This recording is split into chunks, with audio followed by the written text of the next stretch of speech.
Welcome everyone to Bad Things Well Said Icelandic Newsroom.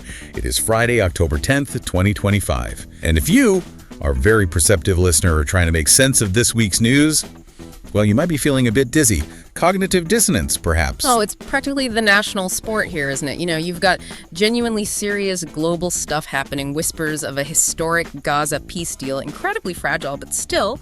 And then back on our little rock, we're obsessed with peak Icelandic absurdity, like which ghost of financial meltdowns past gets the first invite back to the party. We really are the masters of the local farce, playing out against this, heavy global backdrop. So join us for a look at today's news, which pretty much confirms we've learned absolutely nothing, maybe even forgotten a thing or two since 2008. We have quite the lineup for you today. First up, financial necromancy, the glorious, truly spectacular return of the Glitnir ghost. Seems like causing national bankruptcy is, just a minor footnote on your CV now, a prerequisite for a comeback. We'll also unpack the official eulogy for first world healthcare from the director of Landspitali. He basically confirmed we're choosing the patchwork and prayers approach. It's quite the admission. And then there's the cultural surrender. Iceland apparently ghosting its only Nobel laureate, Halldór Laxness. Why, his books are just, too hard now. We prefer cake. Oh, absolutely. Cake over culture. Yeah, sums it up nicely. And finally, nature itself is weighing in, declaring meteorological war this weekend, splitting Iceland into two distinct climate zones. You've got drizzle for the sinners down south. And glorious sunshine for the chosen few up north. A literal judgment from the heavens. Right. Let's dive into this financial amnesia first, shall we? The return of the architects of collapse. It's almost impressive the speed at which the market seems desperate for that sugar rush again, the boom years. It's like watching someone walk straight back into the very thing that almost destroyed them. Willingly. It is something. And it really speaks volumes, doesn't it? About maybe a certain cynical streak here. We're seeing these big merger talks as Íslandsbanki and Skagi. But the kicker, reported by Heimelden, this isn't just business as usual. Oh no. This is rolling out the red carpet for the, let's call them the greatest hits of 2008. It's not just names, it's a full-on reunion tour. Yeah. The Glitnir gang gets back together. The reports explicitly mentioned key figures from before the crash, people who were right there at the helm. And the absolute cherry on top, Sean Asgeir Johannesson, one of Glitnir's main owners, biggest debtors, potentially back in ownership. Seriously. That's the report. And you see commentators already asking, how is this even possible? Have we completely forgotten the aftermath? The pain, some are calling it sounds about right, National Stockholm Syndrome. Like the market is saying, oh, we missed the chaos, please inflate another bubble. Especially when you see Gallup polls showing economic prospects are worsening. Again, and this is the big idea, more of the same. It's beyond just business strategy, isn't it? It feels like. Yeah. Like cultural regression. Yeah. But this transactional cynicism, it isn't just in the fancy boardrooms. You see the same grubby mentality playing out elsewhere, like down in Grindavik, which is just tragic. Oh, that's the perfect, absolutely bitter counterpoint.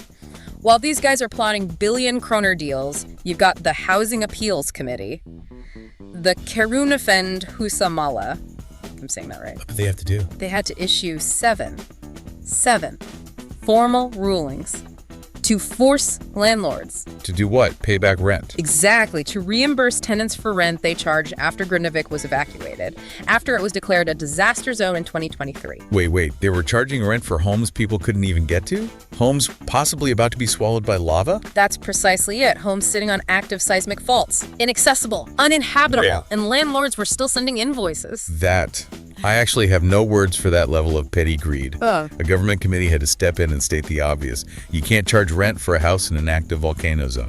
It just shows you, doesn't it? That transactional impulse runs deep. Cash flow over common decency, right down to the ground level. And it highlights the absurdity. Cause a multi-billion national bankruptcy. Hey, welcome back. Here's your old seat. Miss a rent payment on a house buried in ash. We'll send the authorities after you. That sums up the priorities, doesn't it? Okay, moving from financial ruin to potentially more immediate life and death matters. Hospitali. Ah, yes. The National Hospital. If you want to see failure impacting lives directly, this is it. Director Runolfur Paulsson's testimony to Parliament. It wasn't just asking for money. It felt like reading an obituary. A eulogy, really, for first world healthcare in Iceland. He laid it all out. He really didn't hold back. It was brutal honesty. He spelled out the numbers. A 1.5 billion ISK shortfall just for existing doctor contracts, plus a government demand for 725 million ISK in efficiency savings. Efficiency savings. At this point, that just means, what? Fewer bandages, turning off more lights. It's beyond cutting fat. It's cutting into bone. And he used this phrase, "Buchasamur og oral teki," patchwork and outdated equipment. That's how he described the hospital. That's terrifying. Not abstract budget talk. That's the reality of the tools they have to work with. Duct tape and hope. And it has real consequences. We're talking concrete examples. A broken linear accelerator that's linuraval, meaning cancer patients facing agonizing waits for radiation. That's potentially fatal. Failing CT scanners messing up basic diagnostics. This isn't just inconvenient, it's a slide into a second-class system. We're becoming an outlier, even compared to our Nordic neighbors. But the absolute most damning part, the bit that really chills you, is the medicine situation, isn't it? Oh, absolutely. Landspitaline has approved precisely 0. None. Zip. Nada. New licensed medicines this year. And Paulson confirmed none are planned for next year either. Why? Funding cuts. So, new, potentially life-saving drugs just aren't making it here. 10 applications are just sitting there, gathering dust. Mostly advanced cancer treatments that are standard in Norway, Sweden, Denmark. We are actively choosing to deny patients access to modern medicine available just across the water. It's unbelievable. We're telling people, sorry, the better treatment exists, but not for you, not here. And the excuse, the grand excuse for letting the current system crumble. Ah, yes. The shiny new hospital, the mirage on the horizon, still years away, 3, maybe 4. That building isn't the solution right now. It's the excuse. The perfect political fig leaf to cover up the neglect of the present. Paulson basically confirmed it. He said the budget for maintaining current essential equipment was frozen back in 2018 because of the new build. So they're sacrificing patients today for a ribbon-cutting ceremony tomorrow. Yes. It's Mad Max healthcare. Patch it up and pray the engine doesn't fall out mid-journey. Well said. And speaking of things we're sacrificing, let's talk about culture. Because apparently our past is now also just too much hard work. The great Icelandic unfriending. Halldór Laxness, our only Nobel laureate. On the very day the world gets a new one, Laszlo Krasnohorkai, we're busy scrubbing ours from the curriculum. The irony. Morgan Blatty had the story. Laxness is vanishing from high schools. And the reasons given. Oh, they're just perfect little nuggets of modern decline, minkandi less skilling, decreasing reading comprehension, vinandi ora for a dwindling vocabulary. And my personal favorite excuse for everything. Brayton Tieronda, the changing zeitgeist. Ah, the changing zeitgeist. That's code for it's hard and requires effort, and we can't be bothered to make kids do hard things anymore. We're basically saying our foundational literature is inconvenient. MP Snorri Masson called it a scandal, and honestly, he's not wrong. Maybe for different reasons, but it is scandalous. If you lose the language, the deep engagement with your own culture, what's left? Exactly. And the timing, as you said, the sheer irony. On the same day Laxness gets canceled, Ruth runs a story about the Nobel Prize, focusing on an Icelander who's good at betting on the winner. Yep. Brynjolfur Thorsteinsson got it right 5 years in a row. Impressive gambling, I suppose. And how did our national hero of literary predictions celebrate his win? With a slice of cake at Jomfruni. A celebratory slice of cake. It's the perfect metaphor, isn't it? We'd rather passively guess about global literature and eat cake than actually read our own foundational Nobel-winning author. Cake wins, culture loses. It seems that way. Okay, from cultural cake eating to the messy world of geopolitics, our global engagement seems fractured.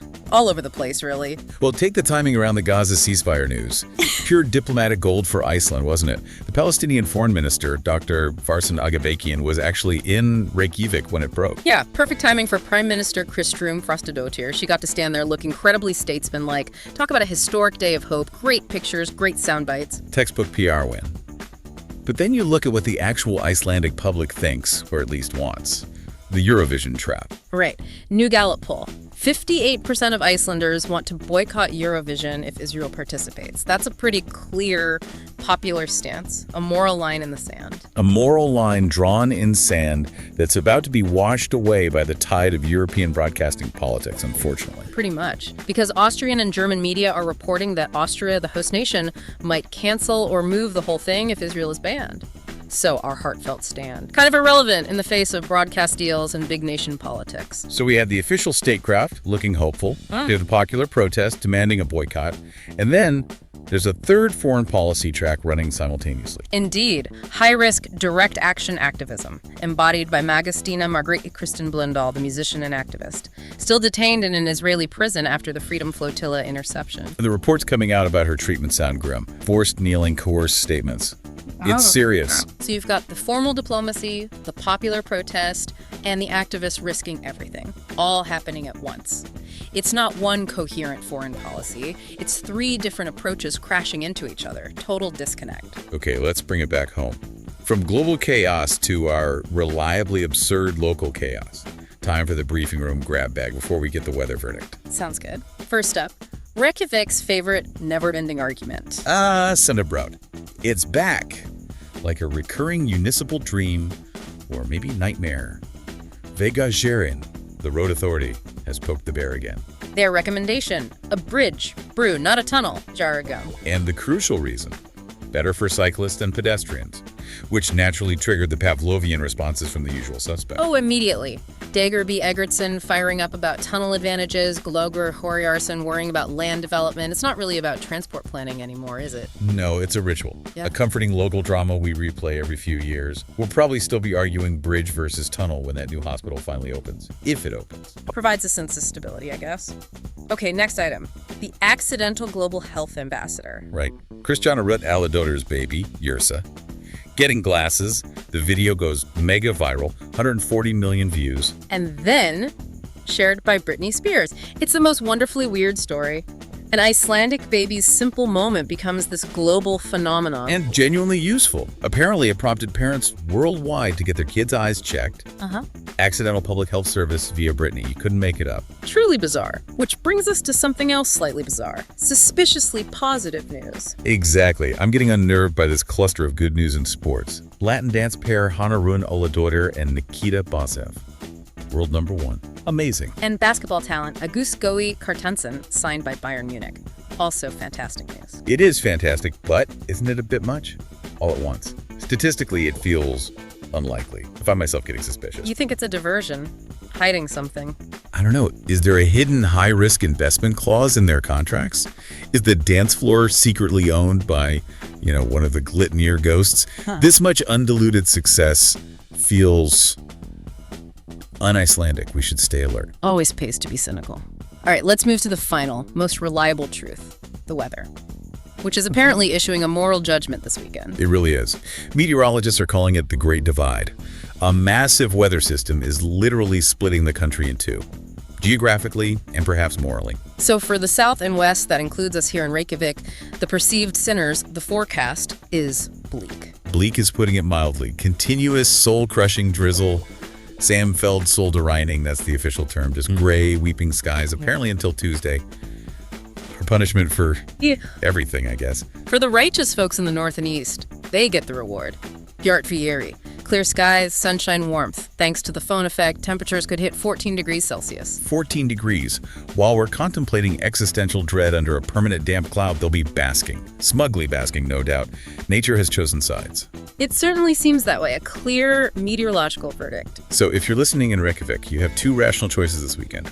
Option 1, flee north immediately. Book that flight to Akureyri. Option 2, draw the curtains. Embrace the damp gloom and meditate on the fact that the architects of financial ruin are back, the hospital's running on fumes, and we've traded our Nobel laureate for, cake. It does tie things together, doesn't it? Sacrificing the present for a distant future, sacrificing our history for momentary sweetness. At least the weather's honest about the divide. This has been another edition of Bad Things Well Said Icelandic Newsroom. And a word of warning, you probably shouldn't follow us, really. Ignorance is bliss, and we specialize in pointing out the uncomfortable stuff, but if you insist on knowing what's truly broken, well, you know where we are. Get out there and enjoy the drizzle. Or the sun, if you're one of the lucky ones. Or just stay inside. Disclaimer. The voices in this podcast were generated by AI. However, all information, facts, claims, concepts, and the script itself were prepared, editorially reviewed, and are the original work of a human author.